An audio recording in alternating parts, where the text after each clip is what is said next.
नसीब हैं।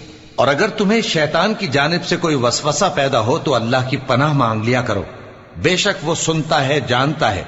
और रात और दिन और सूरज और चांद उसकी निशानियों में से हैं।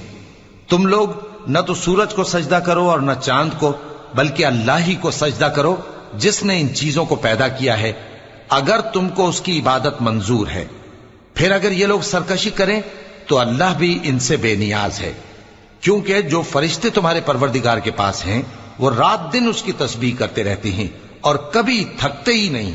और ए बंदे, ये उसी की कुदरत के नमूने हैं कि तू जमीन को दबी हुई यानी खुश्क देखता है, फिर जब हम उस पर पानी बरसा देते हैं तो वो शादाब हो जाती और फूलने लगती है।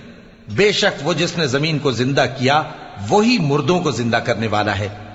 बेशक वो हर चीज पर कादिर है। बेशक जो लोग हमारे अहकाम से इन्हिराफ करते हैं वो हम